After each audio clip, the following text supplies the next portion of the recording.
Well, hello everyone, and welcome to A Course in Miracles for Women. And tonight our topic is on enlightenment behind the scenes. And this topic struck me because I find that it is a daily balance of trying to balance, your spiritual path along with your daily life and what that might look like when you put the two together. Many people almost feel like there's two parts of themselves. Whether you're at work or you're in a relationship and you're trying to hold on to those spiritual principles and you're trying to apply them the best that you know how. And yet there's things throughout the day that we have to do and face and deal with where it feels like that part of our mind almost gets put on the shelf. So tonight is really about how do we dovetail that and what's really going on behind the scenes if we are really trying to walk in that space of light. I like to think of A Course in Miracles' definition of enlightenment, which is really a recognition. It's not a level, it's not a hierarchy. It doesn't mean that you know more or you're more, spiritually aware than someone else, at least not to me. What it says is that it's a recognition of what is true. It's a recognition that the separation between us and the Creator has never occurred. And I love that definition because it's a constant reminder that separation is a false idea. Now, you may not think you believe in the idea of separation, and yet if you know fear of any kind, it means that, in fact, you do. Because if we knew that we were one with the all of everything, the power of the universe, the all that is, would we ever be afraid of anything? And if we truly understood that God created us as whole, complete, safe, loved, provided for, that God's will is our happiness and that we have everything. These are all teachings and principles from A Course in Miracles. If we really got that, would we ever have a bad day?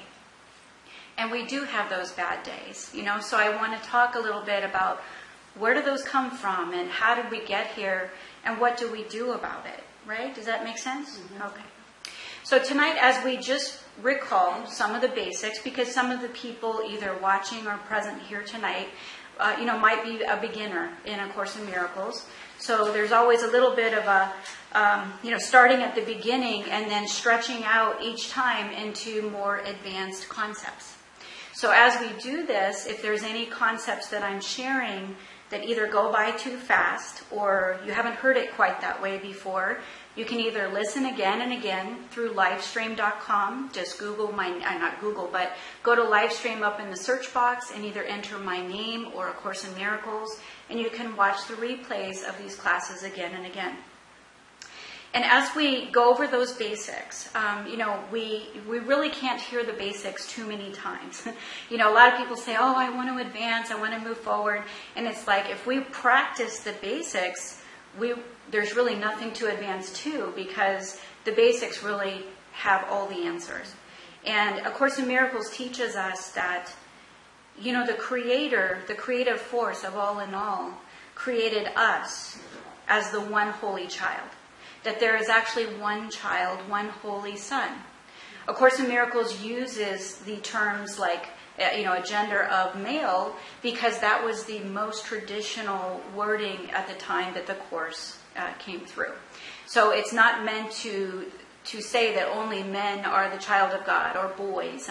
So if that kind of wording is challenging for you to use, change it to she or change it to being or whatever word would help you to embrace the content of the message behind those words. And the content is what is so crucial. And the Course teaches us that words are symbols of symbols, twice removed from reality. So don't get hung up on the wording. Tonight, let's just really listen for what the message is, and then you can make that translation in your mind. If I say something that's more familiar to me than it is to you, then it's almost like hearing words from another language, and you're making that translation as we go along. So I really encourage you to do that. But the Course in Miracles teaches us that we are one with God, that we are whole, complete, safe, loved, and provided for. That God is pure love, pure divine intelligence, and there is no opposite. That in truth there is only light, and there is nothing else. And yet here we sit today experiencing what we would call darkness or evil or conflict or sickness. And the Course teaches us that God created none of these things. Think of this. None of these things. And so here we are. And you might ask yourself, well, if God created none of these things, and if I just accept that idea, then does that mean God has turned his back on us? Does it mean that God doesn't care? Does it mean that God is powerless, can't do anything about it? You know, what's going on here? And certainly as we look out in the world today, there's so many situations going on that are very disturbing, frightening, terrorizing. And so we really want to get a hold of this, because it's very tempting to let your mind race into fear and not to know what to do about that. So as we walk at that enlightened path with enlightenment, right? Enlightenment. As we walk that enlightened path, there are very much things we can do to bring our spiritual understanding right to the center of everything we do. Now, if we're in the dark at some level and we're scared because of the dark, and darkness can show up in many forms, you know, illness, conflict, war, attack, death, or just mild annoyance, right? If we're in any form of darkness, does it make sense that one of the quickest ways out of that darkness is to bring light to that space? You know, in the presence of light, there is no darkness, right? But we still experience this idea of darkness. So what the Course teaches us is that somewhere along the way, we, as the holy child of God, in fact, there's only one. We look like there's 7 billion of us, but there's in fact one.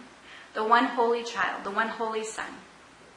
And as we are the one holy son, somewhere along the way, we played what if. And we played what if saying, what if I was a separated being? What if I were to look on myself? What would I look like? And then we sort of got lost in it. So we accepted the idea initially that we could be separated, or we could be divided into parts, which is not so. It's like if you were to look up at the lamp in the room today, can you take the light that is casting from that lamp and divide that into parts? And you really cannot. But we have created in our mind a thought form that says that we can. Now remember that we are the holy child of God. And the holy child of God has creative power as the Father does. Now, we cannot create something that is not true, but we can hold on to an idea that is not true. And the effect of that is, as we embrace an idea that is not true, we will actually project that idea as if it's real. Because we do have the power of creative thought. So we hold on to a false idea that says we can be separate from each other, we can be separate from God, and now we are actually looking at the world from a perspective that is all based on a misperception. It sure looks real, and you might think, well, how could this be an illusion? You know, it's what the Course calls it, an illusion. It's an illusion because it's not based in truth. Now, does it mean that we can still project this idea and see it? Yes, we can. And you think, well, how could I do that? How could I create this whole world that I see that looks so real, so tangible, right? And every day I wake up to it and there's all these things that I must do. How could I have possibly created this entire world? Well, as you go to sleep tonight, do you not populate an entire world in your dreams? Do you not? So we have people, we have places, we have things to do. Sometimes they're scary, sometimes they're fun, sometimes they're interesting, sometimes they're boring. And we wake up and we go, oh, I was asleep and it was a dream. If we can do this at night, is it so much to consider that we could go one step further and imagine that what we're experiencing right now is in fact the same thing? And as we begin to wake up from that dream, what if we could imagine that there's layers of that awakening, and right now we are in a slightly, perhaps more conscious state than when we are deep in our dreams, right? And as we are slightly in a more conscious state, wouldn't it make sense that we could actually have that same dream over and over again? In fact, there was a time that I actually had a dream in the same night 4 times, and each time I went to sleep and went back into the dream, it picked up where the last one left off. I've never had that happen. Has anyone ever had that happen? So a couple have, right? And I had never had that happen. And it showed me that it's possible to actually have a life such as we do right there in my nighttime dream. It actually picked up right where I left off. And, what is day, what is night? Where is the dream? Where does it stop? So let's just imagine that we played what if with the idea of separation. And now we are now looking at a world that represents that false idea. Now the problem is this. You go from being the all of everything to accepting the idea that now you are separated from that. Now that you are a fragment of the whole, you're like a spark to the sun instead of the sun. We start to imagine magnitude. So instead of you being the infinite, all-powerful, holy child of God, creator of all and all, you are a fragment that looks like this body. And now everything in the universe basically appears that it has the power and sort of you don't. Can you imagine how frightening that is at a very deep level? And how dramatically different that is. Of course, in Miracles teaches that there's not one person that doesn't go without terror striking at their heart. Because you're sort of walking through life every day, kind of wondering, is this going to hurt me? Put on my seatbelt and get my, try to keep from dying throughout the day. Well, maybe not that dramatic, but really it's this idea of trying to self-preserve because really anything could happen, is the way we see it in our world. So we want to understand that we fell asleep to the truth of us. And as we fell asleep to the truth of us, it became unknown to us, like forgotten, almost like a song that was forgotten. And now that we believe that we are this little spark, this little fragment of almost nothing, it's very preoccupying because everything seems pretty big and scary. And do we have fear? Yes, we do. And some people have a lot of fear and panic attacks, and some people have a little fear and they blow it off. But everybody has degrees of fear. Times when you don't feel safe or loved or provided for, right? So imagine now we're in this experience, let's call it. It's not the truth. We're in what the Course would call the dream, actually. And I know that's really hard for some people to embrace. It almost sounds like it's dismissing your life or discounting what you hold dear. It's not about discounting you. It's out of actually loving you to remind you that it can be so much easier than this. Okay? So here we are having the experience of a separated world that we, as the Holy Child of God, are projecting. And we're so preoccupied by it because why? Because it's scary. And we have problems to solve now. And we don't have the big creator to go back to, at least not in our mind, because we feel separated from that. So we have bills to pay. We have kids to raise. We have things to do. We have cars to fix. We have, properties to buy or sell. Or, we have relationships that have challenges. So everywhere we are, there's something to do, And it's like if we take our eye off the ball, we'll get hit by it, right? That's the idea. So we get so busy spinning the plates of the illusion that we have woven together that we don't have time to remember what is true. Now, the part of our mind that is invested, maybe we'll think of it as an investment, invested in the idea of separation, it projects itself as a false image. And that is what you're looking at here. You are looking at a false image of yourself, actually. Each one of us are part of the whole idea. And each one of us are the whole as well. So we are looking at the projection of separation. And as we look at that false image, it's almost like we imagined we could create Frankenstein. This separated being, separated from others, separated from God. And now that we're separated from God, we're kind of on our own in our mind. So we're just trying to do the best we can. It's not purposeful, but remember that as we stumbled into this idea that's not true, it sort of took over and got kind of scary, and now we're just trying to deal with it, right? So we've sort of created this false image, and I'll just call him Frank, right? So we created Frank. And Frank is every form of unhappiness. Frank is my separated self. Frank is my separated friends. Frank is my illness, my lack, my distress, my death. God did not create death.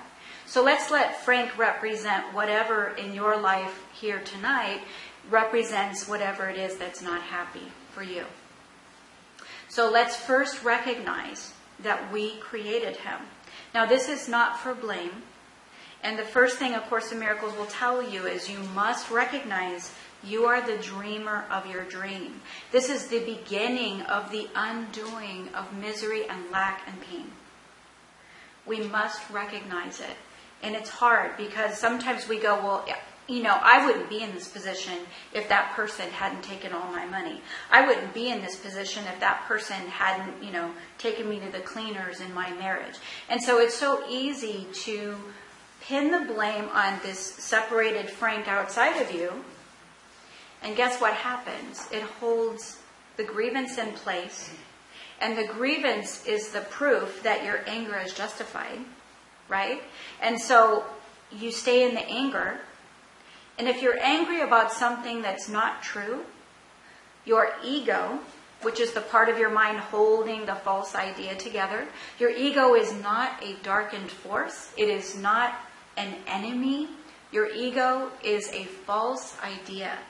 It is a representation of what is not true. I want you to really hear that because you're not battling something.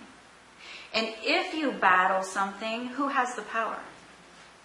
Do you battle what has no power? Do you battle a leaf on the ground as it just lays there? Is there battle? No. Pretty neutral. But when we feel threatened by something, the battle, it commences, right? So the ego is the part of our mind holding the idea of separation in place. It's the representation of a false idea. We have accepted that false idea. And the acceptance that we have accepted the false idea is the beginning of our healing. Because we must remember that God is love. And God introduced the Holy Spirit being that bridge of consciousness. The Holy Spirit is the part of our mind that knows the highest place of intelligence, the absolute power, truth, love of the Creator. And the Holy Spirit also is the bridge that goes right into our misperceptions, our illusions.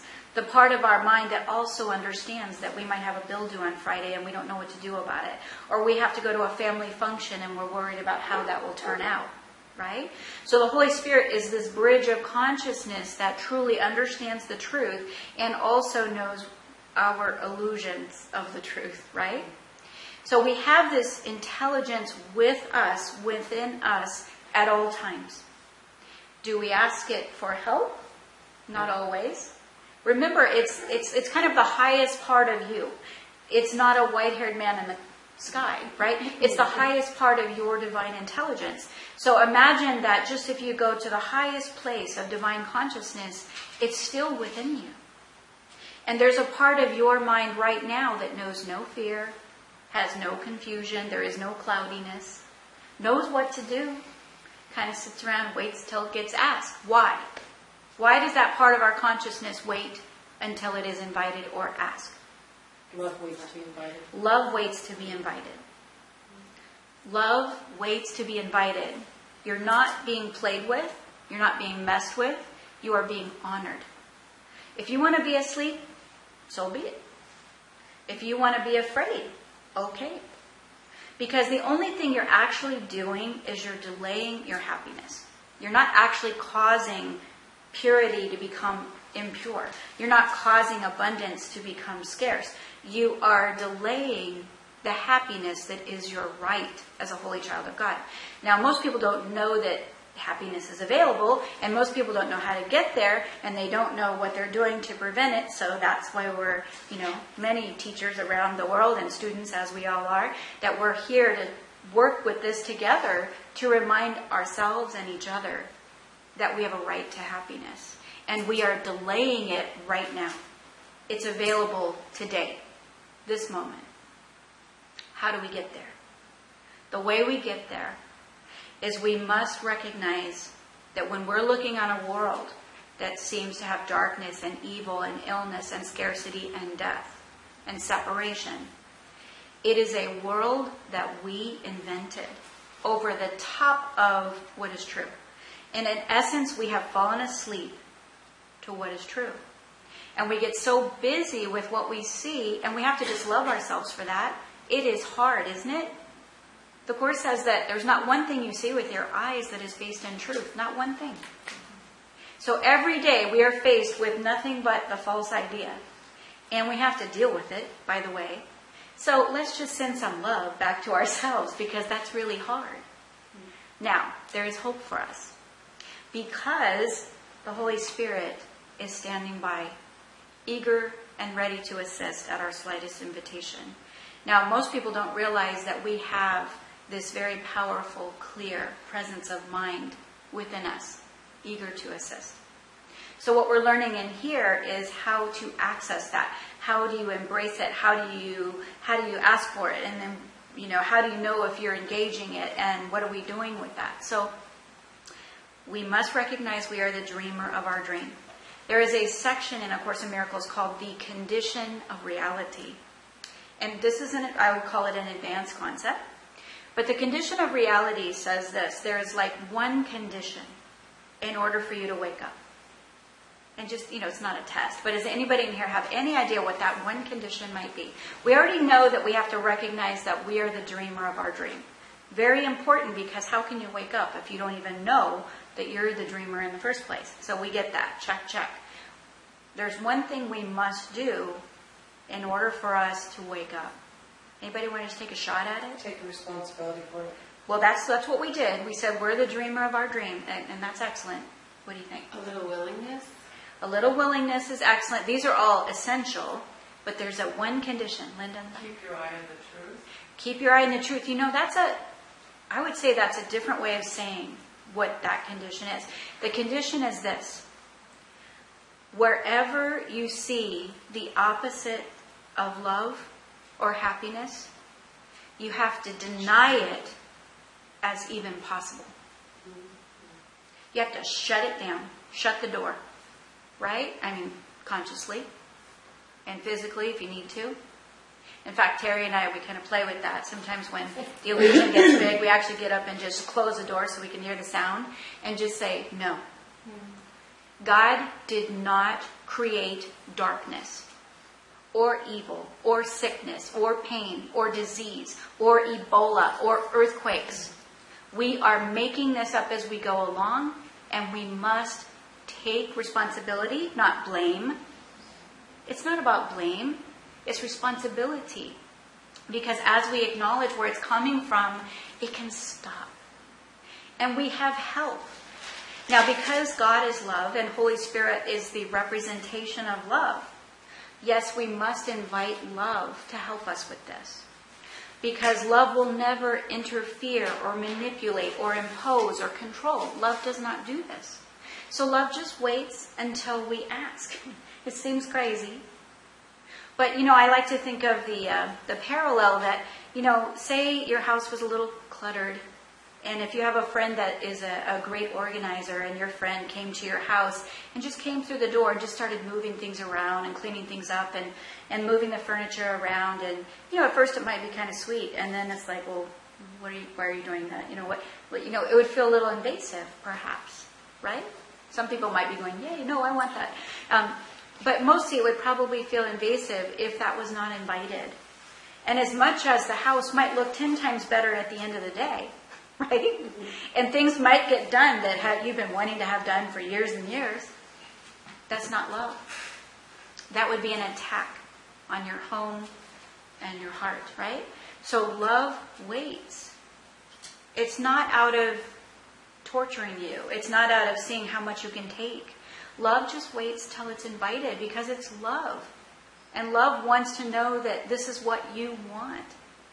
So when you're done with the pain and the scarcity and the fear and the problem, and you don't know what to do, our part is to go, okay, I acknowledge. I want you to, if you're writing something down here tonight, just write down this little acronym, ASK, A-S-C. A little bit different, ASK, A-S-C. I like acronyms because you can really remember little steps when you need them. So the first one is just, you're facing the problem. It's right here. And as you're looking at the problem, the first thing is acknowledge. Acknowledge the problem. Don't go la la la la la, it doesn't exist. We can't go there.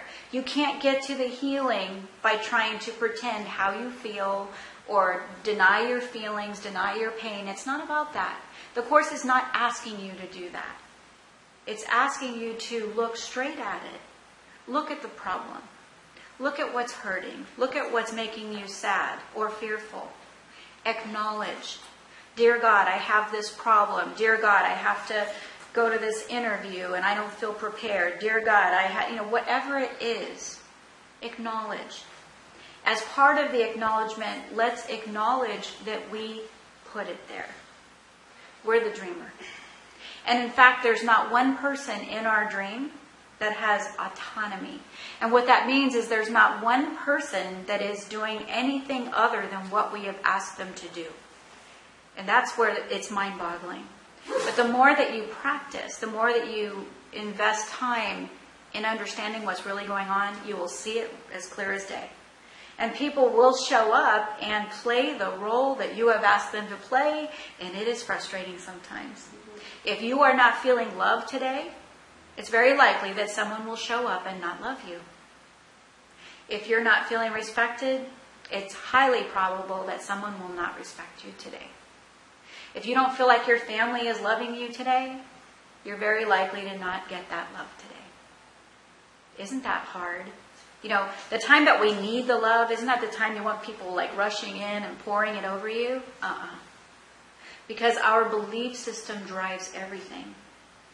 And the problem for us, the complexity kicks in because we have a belief. It's based on a misperception. But guess what? We get to look at it and see it show up in front of us. And if we're not careful, we will use what we see to validate our misperception. If I wake up feeling like I'm not loved or I'm mistreated or people don't treat me kindly, and now I go out today and I've had 10 people prove to me that I'm right? I'm right. The Course in Miracles says, would you like to be right or happy? And it doesn't mean to be happy or wrong. It just means that if your goal is to be right, then you are going to be right about your belief system. I want you to imagine right now, and this is we really have to just be willing to be mature about it. Be willing to be spiritually mature about it. That whatever you're facing today in terms of challenge, you created it, you scripted it, and every person that's contributing to it right now, you are asking them to play that role with you. We don't do it intentionally. Every problem is the effect of one problem. And A Course in Miracles says, we think we have thousands of problems, but we only have one. Our one problem is that we think we're separate from God. Remember, that idea of separation is so great, so devastating on any level, if we think about it, that it has created every other problem. Where we once knew infinite abundance, now we know scarcity. Where we once knew infinite love, now we, barely get to know love here and there. Spotty relationships. Where we once felt safe, now danger is at every turn. So our ego, holding the construct in place, has a function, and the function is to make sure that you don't remember who you are. Why is that? Why is your ego, remember the ego is the false idea. Why does your ego have such a commitment to you believing that you're separate from God? So it can keep living. So the thought form that think about Frankenstein, Frank over there, we breathe life into him, so to speak. Now, he's not real, but it's like our imaginary friend, only we're the child of God, so when we have imaginary friend, it's a really big deal. Now we're looking at him.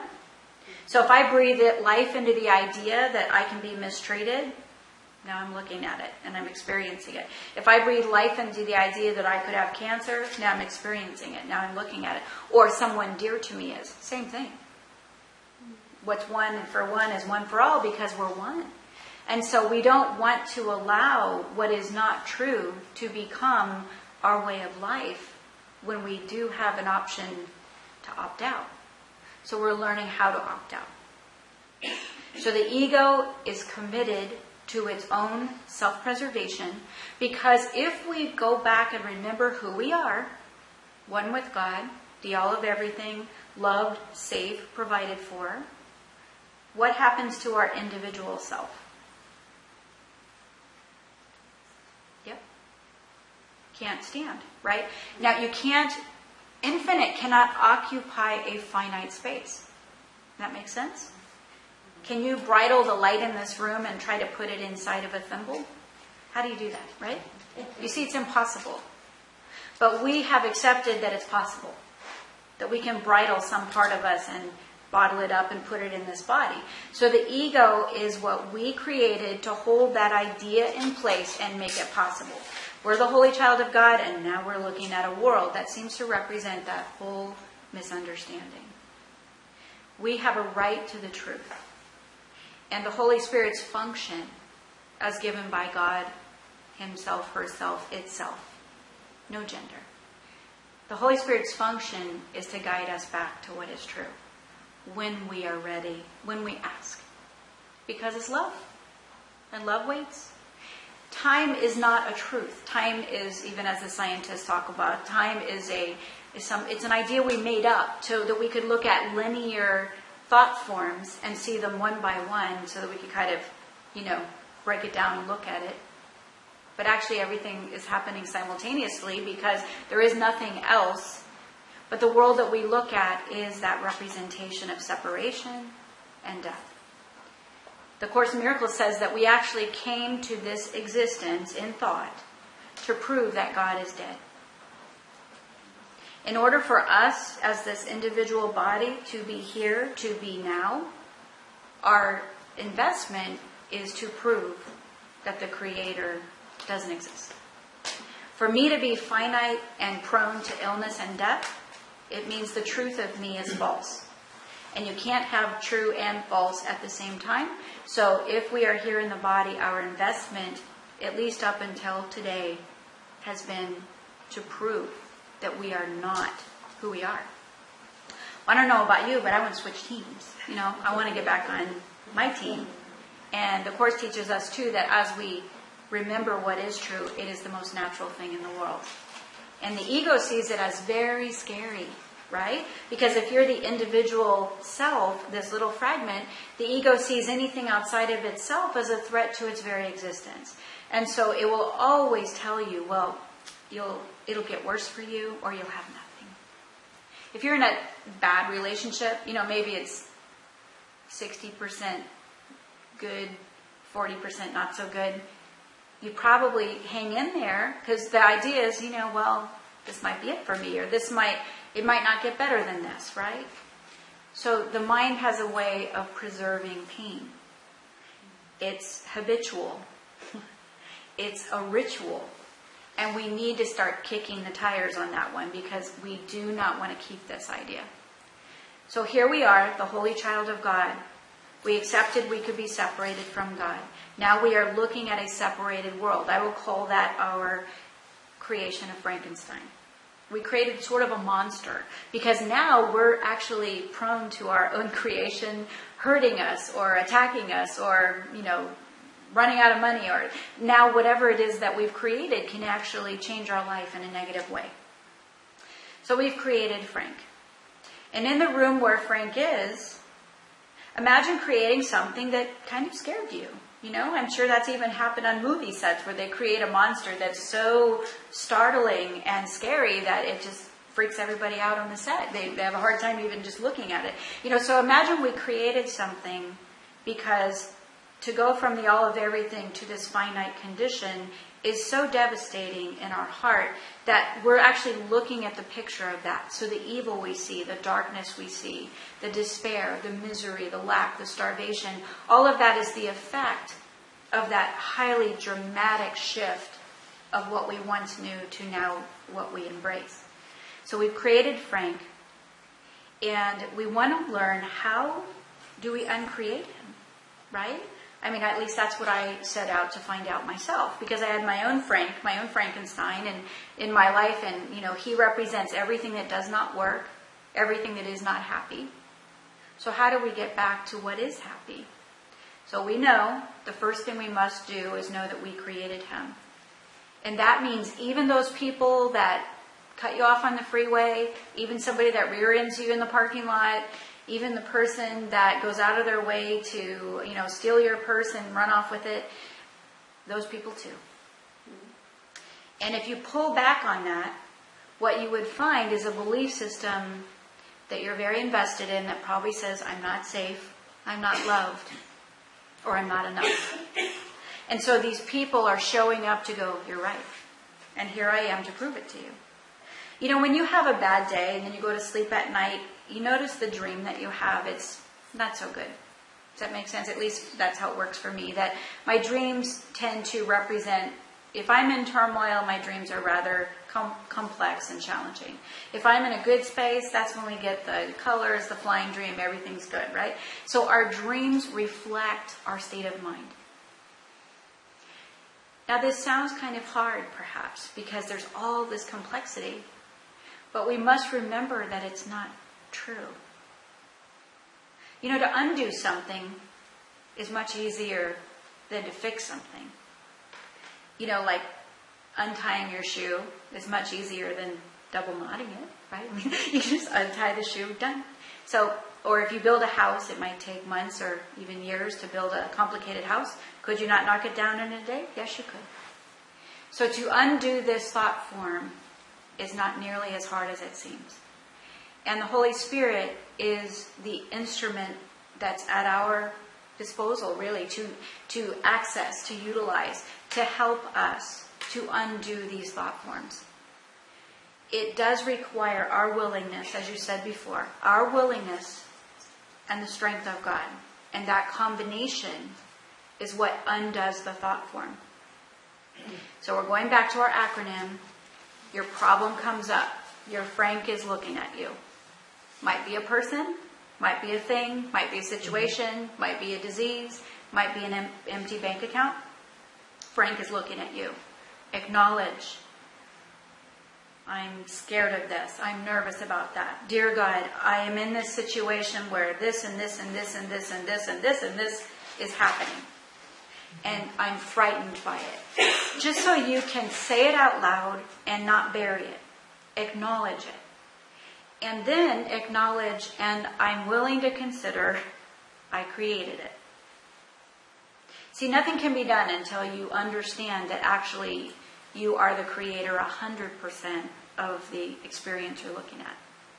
So I'm willing to understand and acknowledge I created it. So that's the A. Acknowledge the problem, and acknowledge you put it there. The S is surrender time. You don't have to fix it, thank God, right? You don't have to fix it. Once you've acknowledged the problem and you've acknowledged that you put it there, now you are in that perfect position to surrender it. You actually cannot surrender it before that. How do you surrender something that you will not own or take ownership of? How do you surrender something that's not yours? I can't surrender that guy that treated me poorly, in the afternoon. I can only surrender this problem if I acknowledge that I'm actually the one that put him there. I can surrender that. This is important to understand, that divine consciousness, of course, is all-powerful, but cannot help you truly, like to undo and eradicate the problem, cannot help you until you have done the first step. You see, if the world is happening to you, divine consciousness can help, certainly bring you people to remind you.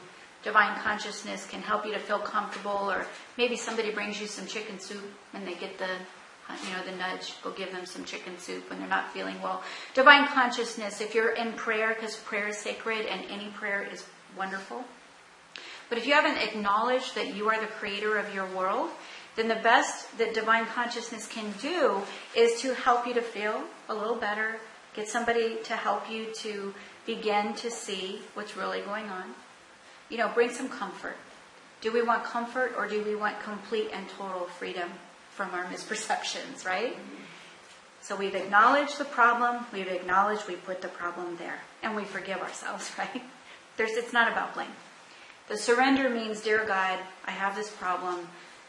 And this is what it feels like. This is what it looks like. This is what's scaring me. And I acknowledge that I created every bit of it, and I need your help. So we're going up in consciousness. We're not going outside of us. There's nothing outside of us. But for our own just construct of mind, let's just imagine we're going up like an elevator in, up to that highest level of understanding. I call it the 9th floor. You know, imagine you have 7 floors within you, and then you got the 8th floor. Let's just shoot straight to the top to the 9th floor. We're going to the 9th floor. We're saying, hey, 9th floor, I need some help here. I have a misperception. And my misperceptions are causing me a great deal of pain, or fear, or sadness, or scarcity, right? And I need your help. And I acknowledge that I created every bit of it, and I will love myself and forgive myself for that, but I do need help. So I am going to surrender this to you. Will you please heal the part of my mind that has ever embraced the idea that any of this is even possible? You have just done everything. Acknowledge, surrender. The third step, the C, is to choose again. You are not a piece of clay. You are a walking, talking, creative force. You are the holy child of God. So after you have denied what you do not want, like you have absolutely said no and you shut the door on that, you need to choose. You need to choose what you would have. The Course says that all trials are lessons so that you could choose again. Not lessons like to hurt you, or not lessons to test you or tempt you. They're lessons because they do seem hard and problematic while we're going through them, because we are learning to choose again such that we can just make that choice forever. Like, let's just choose happiness, you know. Some of my prayers might be, you know, dear God, I have this situation. This is troubling to me because of this and that. You'll see the prayer book, Miracles in Prayer. That's pretty much what I do in every single prayer. freeprayerbook.com. You can download it, 150 prayers. And what it starts with is an acknowledgement of the problem. And then it goes through a surrender. God, I need help with this. Take it from me. Remind me it's not true. Teach me what is true. And then generally, most of them finish with a choice of choosing again. I want happiness here. Maybe you feel like you are in an impossible situation with another person, and they're treating you unkindly, or they're ignoring you, or they're distant from you, or they're hurting you, or they're abusing you. So whatever that level of challenge is, we acknowledge this relationship is really hard. It's upsetting. It's frustrating. I'm not getting any sleep. I'm worrying about it all the time. I'm either eating too much or I'm losing weight. This is my problem. I acknowledge that this person is playing a role with me, and they're validating my beliefs, which need some healing. So I'm willing to forgive them because they're actually playing the role I am asking them to play. And I forgive myself for creating this crazy scene. This is not about blame. If you go to blame, it means you are validating that what you created is real, which means you can't know what is real. Do you see? You can't know the true and the false at the same time. So the moment you go to judgment, even if it's of yourself, now you are still in self-denial. You can't actually alter the truth. If you want to know the truth, you must deny what is false. Right? So we surrender it, and now we choose again. In terms of this relationship, God, I bring it to you. Make it whole. Teach me loving relationship. Teach me consistency in my relationships. Teach me the holy relationship that is without fear, without pain, without sorrow, without the ups and downs, the roller coaster ride. Teach me holy love. And the Course says, would you like to be a happy learner? Yes, please.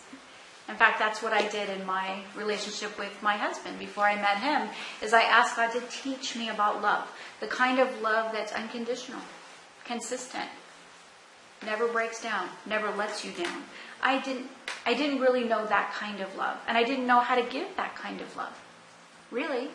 I still had my ups and downs, but the Course in Miracles kept saying this one sentence that kept getting my attention. If it's not consistent, it's not love. Ooh. I just kept reminding myself, it's not consistent, it's not love. Well, then I want to know consistency, and I want to know love. So I prayed for that, and now I have it. happy to say. I don't think I could have gotten there otherwise. I had to be taught the meaning of love. I had to be taught how to love. I had to be taught how to be able to put down my fears and misperceptions and be willing to love without them clouding my mind. I had to learn how to recognize them and know when I was being tempted into judgment so that I would abandon love. You can't judge and love at the same time. You're always choosing one as you forfeit the other. So I was taught love. And of course, we're all perfecting that within ourselves through our spiritual practice. So when you're looking at your Frank, whoever he is, we acknowledge the problem. We acknowledge we put it there. We surrender it. We say, God, I need help with this. I need you to give me the steps, give me the words, put it in vowels, It's okay. Give it to me with a big red bow on it. I need it clear, right? Now, it always comes that way, but we have to say it out loud so that we feel like we did something here. And we choose again. And you might ask yourself, what would I choose instead of this? We're so busy spinning the plates on the problem. And we're so busy, if we're out of money, trying to get the money. If we don't feel loved, we're trying to get the love. We're constantly in that balancing act. So if we were to stop just for a moment and go, what would I choose instead of this? Maybe, the only real goal is peace. And peace is all-inclusive. So that's really a simple way to go straight to the truth. Because if we think about the truth being over here, just for an example, the truth is over here, the illusion is over here. I like to think of it this way because you can't be invested in both at the same time. Wherever you're invested, you forfeit your awareness of the other. Isn't that right? I can't look both ways at the same time. So in consciousness, we cannot entertain what is true and what is false at the same time. We can't be awake and asleep at the same time. So as we choose one, we forfeit the other. So recognize that whenever you are looking at anything, you're already looking at illusions. But we do have a right to be happy. We do have a right to know the truth of who we are. We do have a right to experience the divine, total love of God in our lives every day, every breath we take. And to actually feel, in the Course it says you'll feel like it's a happy dream. You'll go from the nightmare to the happy dream to the awakened mind. Because if you tried to go from the nightmare to the awakened mind, like all in one shot, it would be terrifying, because it's like going from the depth of a dark cave to stadium lights in your face. It's just too much of a transition when we have taught ourselves to turn away from the light. The light is very bright, both within our heart and around us. So as Frank shows up in our lives, and this is in degrees of illusion as well, which is very preoccupying. Somebody that annoys you on the sidewalk or at work, we can go, okay, I can do this. Let's see. I acknowledge I put this person there. I'm not feeling too good about myself today. So now this person showed up to give me the business, right? So, okay, I forgive this person. I forgive myself. I surrender this. God, thank you for showing me the truth of my situation. And I choose happiness. I choose to feel great today. I choose to experience peace and consistency in everything I do. Wonderful. Okay, what if you're out driving in your brand new car and somebody is looking at their cell phone or something and they broadside you and you haven't made your first payment yet? Degrees of illusion, right? Okay, I acknowledge that I'm pretty upset about this. This is frustrating. My brand new car, let's say. I acknowledge that somewhere in my mind, I've accepted the idea that this is possible, that I could lose, that I could be attacked, that I could be broadsided. Please heal that part of my mind. I surrender this whole situation to you. I dedicate it to the truth, and I want peace. I want peace. My choice is for peace. That's tougher, isn't it? When it's something that you start to value or hold dear or important, it's harder. Now let's say you're the mother of a child that's killed by a drunk driver. Harder, isn't it? And this is the balance. It's the same. And it's really hard sometimes for people to embrace that, because obviously our children mean the world to us, and mine mean the world to me.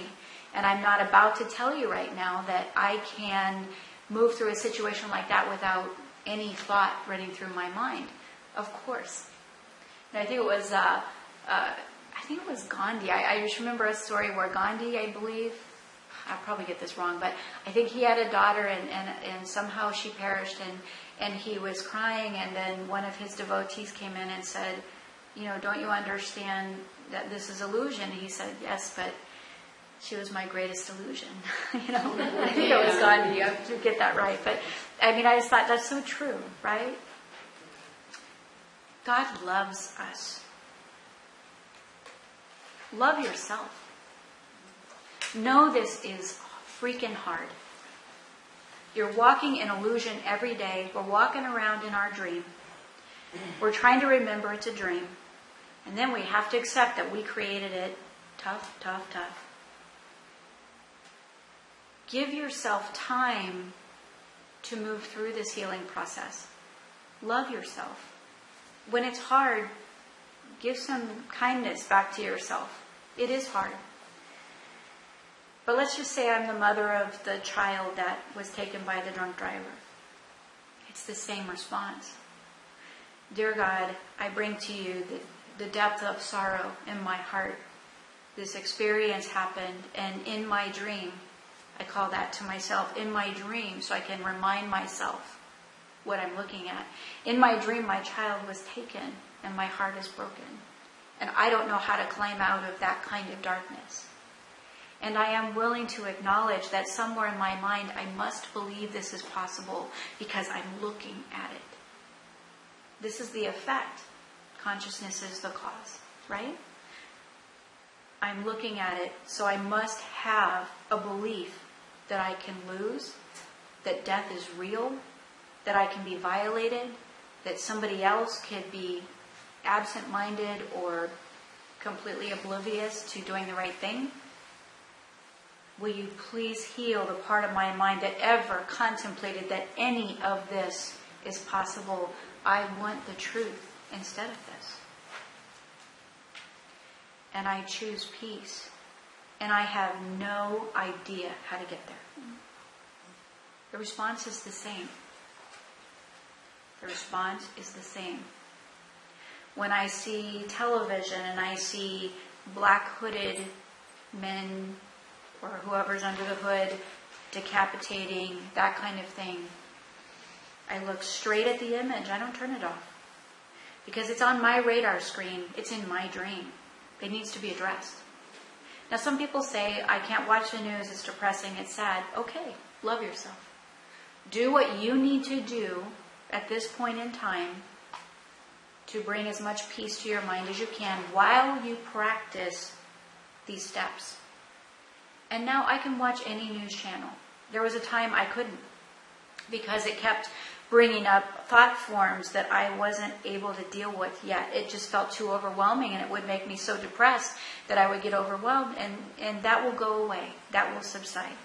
So now when I see that image, I look straight at the image, and the first thing, I'll even say it out loud in my own bedroom upstairs, right? I'll say out loud, God did not create this. And what God did, and I'll stand there, I'll stare at the television, God, and I was like looking at the figure in my dream. God did not create this. Only the truth is true. You cannot be anything other than the light. And you can only bless me. And you can only bless any one of my brothers and sisters who are one with me. And I will look straight at that television and I will say it again and again until I find peace beginning to sit in my heart. Doesn't mean I have to get it right. Remember, we must know that I'm the dreamer of my dream. Somehow I am giving you the right to sit there and look back at me, and today it stops, right? I have no interest in this. And I certainly will not battle you. If we battle an illusion, it's not that we're doing something wrong. Can you really hear this? When you battle an illusion, here's the problem. Truth, illusion. We can't address the same at the same time. When I battle an illusion, where's my attention? Illusion. Illusion. What will persist? The illusion. If I fight an illusion, who has the power? The illusion. So Frank is going to be around a while. So the problem is that your happiness will be delayed. Each one of us has the power to choose again. A Course in Miracles calls it whoever is saner at the time. Because there's one. There's only one of us here. If we're all standing in the dark and one person brings in the light, we're all in the light, right? In consciousness, I'm going to look straight at the black hoodie, and I have a responsibility to myself. This is my dream, and you're on my watch. No. So it's not my job to fight you. It's not my job to get rid of you. It's my job to deny that you have a place in my consciousness. And the Holy Spirit's job is to handle the accomplishment of the healing. Remember earlier we talked about the Holy Spirit cannot really truly intervene and eradicate the problem until we have looked at it, declared it false, denied that an opposition is possible, we have surrendered the problem, and we have chosen again. And now love is invited to enter the room and straighten everything out. Does that make sense? Mm-hmm. It's a process in our mind until it's not. You know, if you were trying every night to wake up and get up at the other side of the bed instead of this side, and you're used to getting up on this side, you might screw it up a few times. You know, maybe it's not enough room over there, but you like sleeping on this side, so you want to get up on this side. It's easier to get to the bathroom. You know, like you're going to screw that up probably a few times out of habit. So what? Love yourself. Go, but I'm going to try it again. I'm going to get this right. Your job is not to fix things. Your job is to be consistent in what you're choosing. If somebody hands you a mud pie and you say, no, I want cheesecake. And they go, how about a strawberry? No, I want cheesecake. How about, I want cheesecake, right? Now your mind says, well, I better take the strawberry because I may not get the cheesecake, right? But what the Course in Miracles teaches us, and what I have found, is that every concept that I have learned has proven itself. And I mean that with my whole heart. So it has my full attention. The wisdom is pure. There's no human agenda. There's no one asking for money at the end, right? It's pure. And really all it is to teach us how to remember love, and that love would never choose these things for us, and to show us our way back to what is true so that we can get on with our happiness. So what it's showing us is that we have a right to happiness. We are looking at a lie. It entertains us, it tempts us, it gets our attention. And if it is, be patient with yourself. And just say, darn, this is hard. But I'm going to give it another go. It's just, your part is not to solve it. See, that's when we get really caught up in it. We think we're supposed to fix it, too. We think we're supposed to have all these really pure thoughts, and we're supposed to fix it, too. And then somehow God's going to come along and bless us for that. It's like, no. Our part is the little willingness, which means to acknowledge, really, we're the dreamer of the dream. I put the problem here. This person is playing a role with me. And now I'm going to surrender the problem. And I'm going to choose again. The Holy Spirit's function is to accomplish the healing for you. This cannot take place until you have turned it over. At its root. Right? So this is when magnificent healing occurs. When we're looking out in the world where we see one Frank attacking another Frank, one Frank killing another Frank. As we've learned today, some of you have heard the news reports where, the decision right now is to battle to elimination. It's not that that's wrong. It's not about right and wrong. It's that will not bring the answer. And you hold with you right now the answer. So the United States, the community of nations, will do what they feel is most peaceful at the time. So be it. But understand, we're still looking over here. Right? So our Frankenstein is not likely to go away just yet. But each one of us has the power to choose again. To acknowledge, I am looking at the idea of terrorism, let's say. Keep amping up the illusion.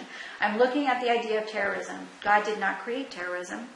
What God did not create is not real, and what is not real has no power, and what has no power, I don't need to be afraid of.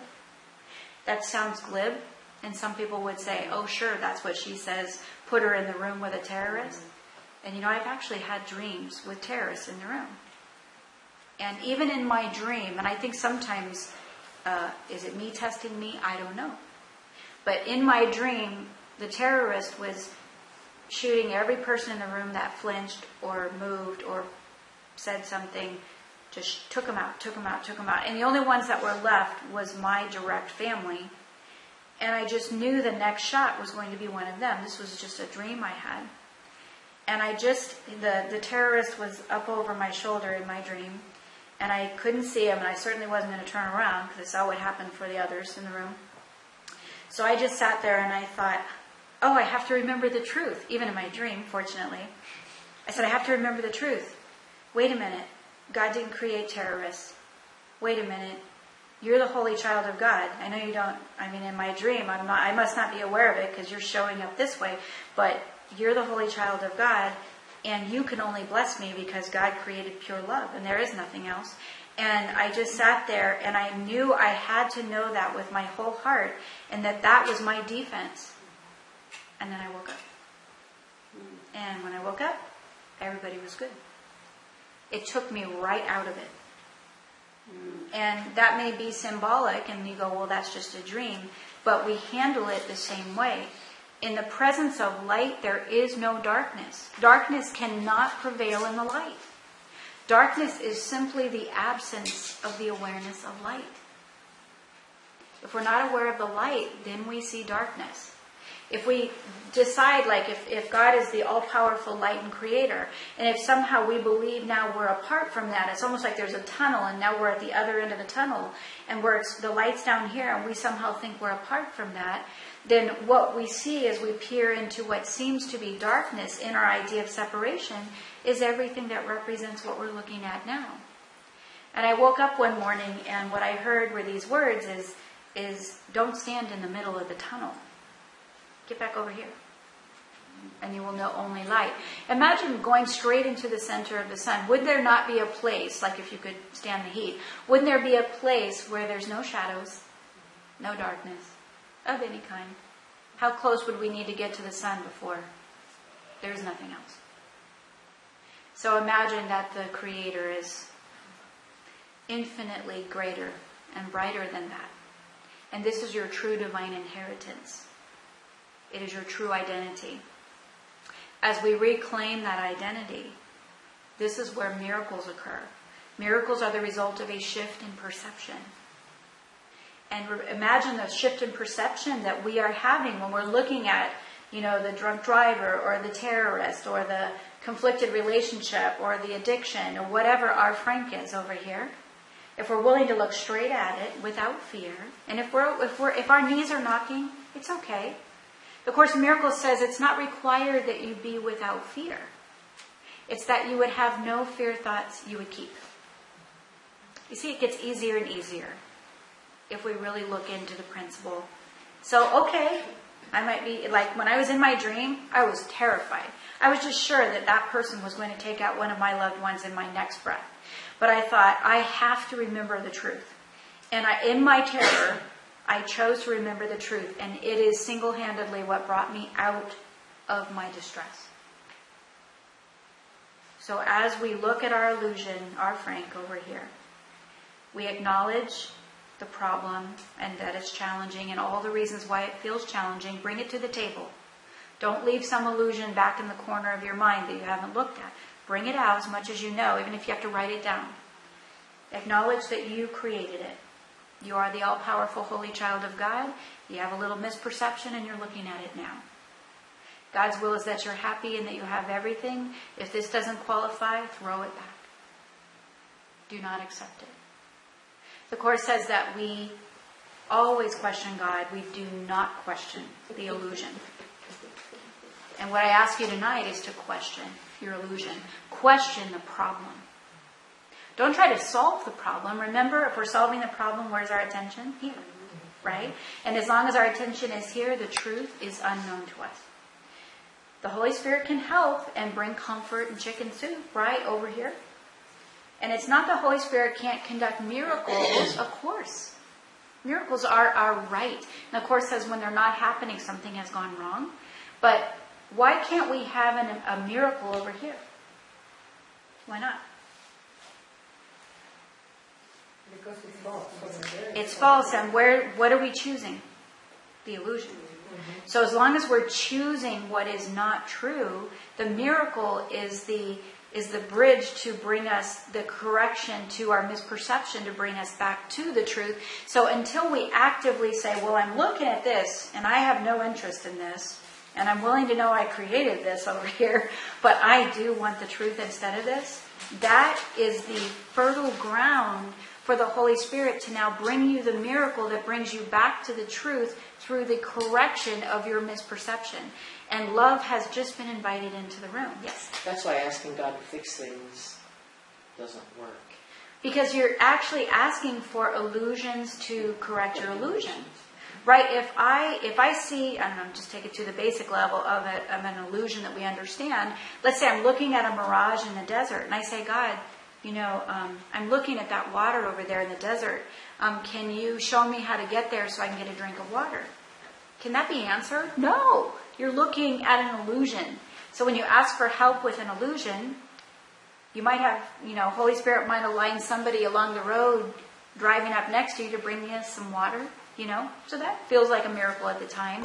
If you'd like to know a life where you're never without water, it's over here, right? Because the truth knows no deficit. There is no deprivation in truth. God did not create a condition where you would be unhappy on any level. So if you're unhappy or you're feeling sad or scared or scarce or lacking, it means your attention is here. You're not required to fix it. What do? Look at it. Look straight at it. And if you need to say, God, give me the strength to look at this. Sometimes you ever get something in the mail and it's from somebody you don't really want that letter or you don't want that notice. And I've seen people let them pile up. I say, ask God for strength and you get the letter opener. Go to the envelope, right? Pull it out. Get it out. Look at it. If you're not opening it because you don't have the money to pay it, write it down. Look at it, organize it, put it in date order, put it on a list, and bring it right over here to the truth. And say, God would never put me in it. This is where we question the problem. Wait a minute, I'm looking at an experience where I don't have what I need, so I'm going to lose something. False. Categorically false. God did not create it. What God did not create does not exist. What does not exist has no power. What has no power is not to be feared. So I need to challenge the problem, not God. I don't want to ask God to... illusion can only be brought to the truth. Truth cannot be brought to an illusion because it's an illusion. So we have to go, this is false, and I want the truth. So I'm going to open that envelope, I'm going to make a list, I'm going to stand up to it even if I'm shaking in my boots, and I'm going to surrender it, bring it to the truth, and say, I want peace. I don't know. Maybe the bill will somehow get taken care of. Maybe somehow there will be money that comes through. That's not up to me. My part is to choose peace, because when my attention is over here, I am actively choosing the opposite of peace. Remember that the illusion is the opposite of truth. Fear is the opposite of love. Illness is the opposite of health. It's this side that's going to give you the consistency of the experience that you want. So challenge the problem. Acknowledge, surrender, choose again. You don't have to fix it. You must bring it to the truth and leave it there. And if you have to do that 10 times, do it again. If you find yourself afraid and worrying about it, do it again. This is one of the best ways you can spend your time. The miracle is the result of a shift in perception. So what have I just done? I've gone from here to here in my consciousness. Is that not a shift in perception? Right? So that's how we get to the miracle. The miracle is the correction of the misperception. If I have a misperception and I'm the Holy Child of God, I'm looking at it here, right? So I'm willing to go, wow, I'm going to question what I see. I must have a misperception. I'm going to bring my thought forms over here to the truth. Holy Spirit, please heal my mind of any of this mess. I want the happiness God wills for me. Thank you for bringing me what is rightfully mine, my divine inheritance. You know, the Course says God has already given everything to you. There's no waiting game. There's no withholding. There's no God just, sprinkling out a little bit at a time. It's already yours. You're already the Holy Child. Everything is yours. But we are accepting our inheritance. You know when somebody actually gives you the inheritance, but it's already yours? We're accepting it. We have blocked it because we're over here. We're asleep to what is ours. And the day that we choose to accept and remember what is ours, Frankenstein cannot stay. Because we created him. And if we have no interest in him, it says that the suffering can stop. The instant the sufferer no longer has a value for the pain. And pain can come in lack of love, disrespect, illness, death, bribery, legal problems. Any of that qualifies. So whatever it is that we're facing, bring it to the truth. Choose again. Look straight at it and demand for yourself. God already knows. But get tough on behalf of yourself. Like you love yourself enough to go, no, we're not doing this nonsense. Right? So if you're in a situation or you're in a car accident or you all of a sudden you find out that a loved one has been diagnosed with a terrible illness, let's say. I'm talking out loud. I talk out loud sometimes just so I don't let my mind wander into temptation. Let's just say I just heard that somebody I love has a terrible illness. And, maybe it's right in that moment of, I have no use for this. I will not condone it. I will not permit it. This is my dream. I choose the happy dream. And I acknowledge that I must have a belief in illness because it's showing up for me, and I want that healed. Thank you, Holy Spirit, for bringing me to my right mind. I bring this to you. My goal is peace, and I leave it in your capable care. And I will say it out loud 20 times, 100 times if I need to. Because why? Because I have no interest in one of my loved ones having an illness that just takes over. I don't believe in Frankenstein.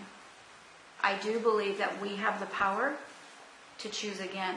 And we do have the power to ask for help. And we do have the power such that help is provided.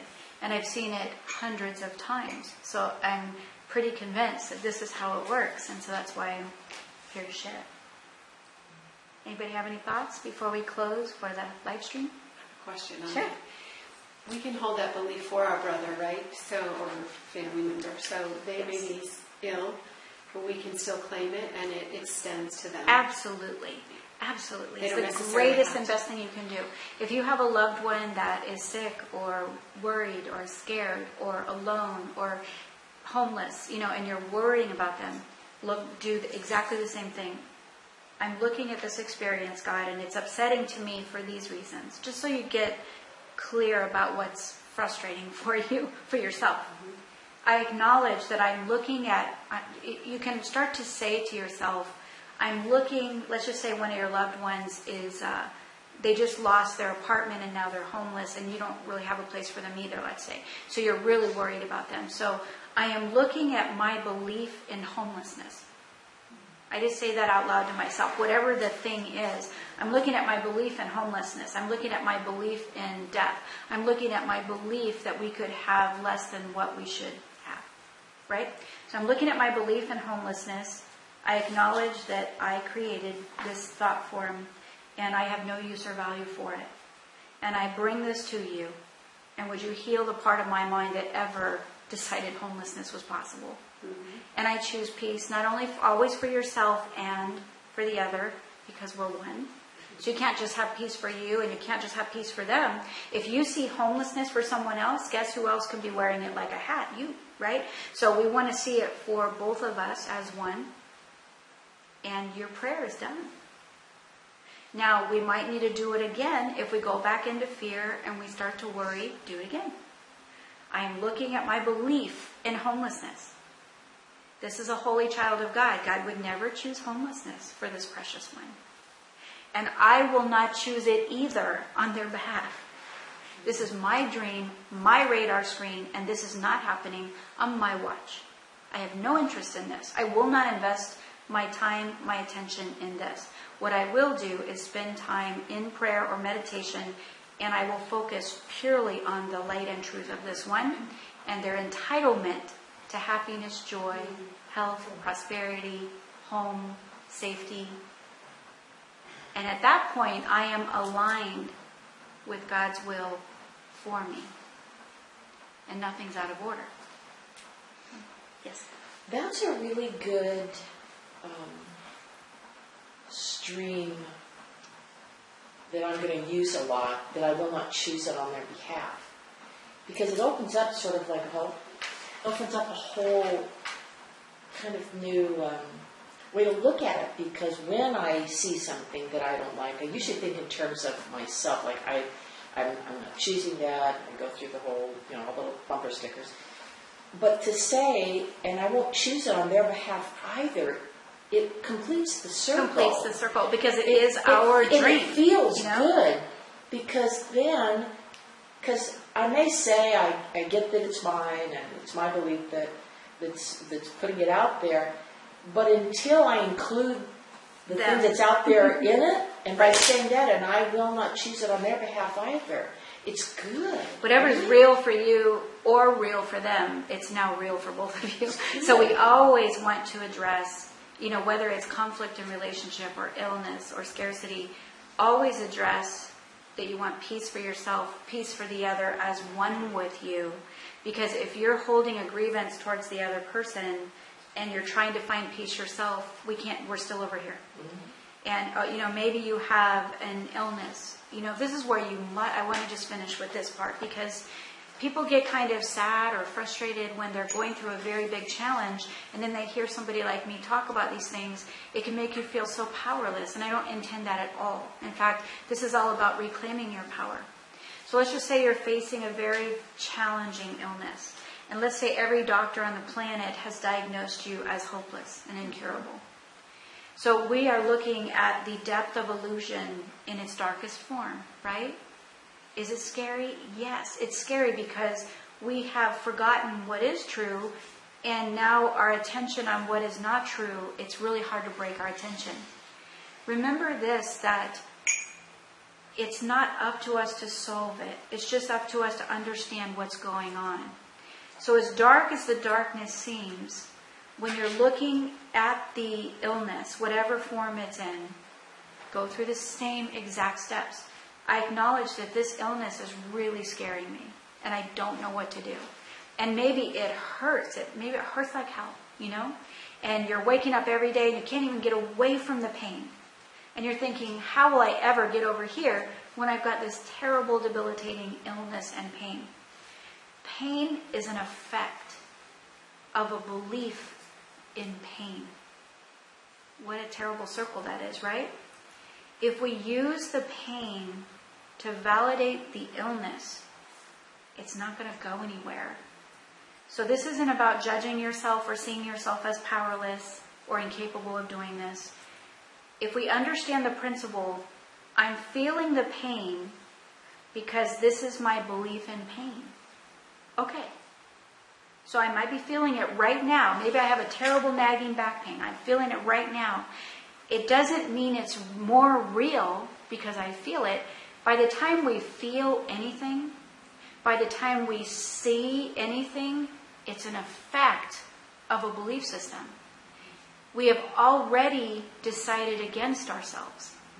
By the time you feel pain, the effect of your belief, you have already decided against yourself through your belief in pain. It's okay. It can be corrected, but we have to remember we're the dreamer. remember that we did make that decision. We chose pain instead of happiness. Now we're experiencing it, and now we're caught up in it. So, dear God, we need your help. As dark as it seems, I acknowledge it, how frustrating it is, and I'm feeling the pain. Don't let the pain prove to you the illusion is real, because it's a death trap.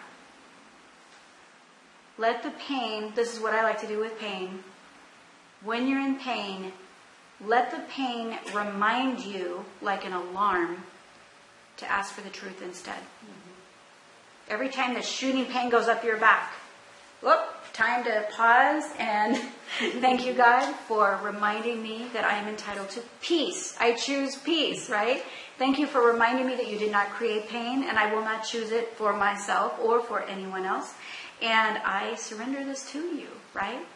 Use the pain for your purpose. Put Frankenstein to work to clean up your house, right? I'm serious about this. Pain is one of the biggest traps, because it's the one way the ego goes, I am real and you are screwed.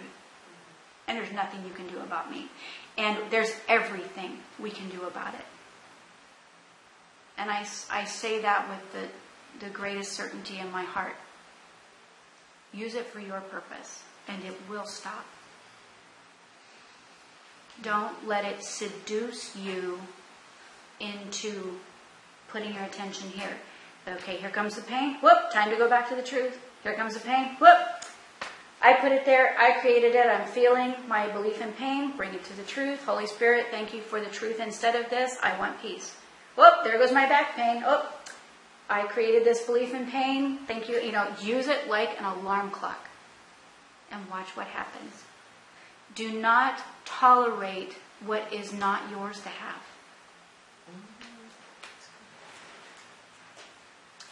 Thank you all, and we will continue on in person with part 2. Thank you for joining me.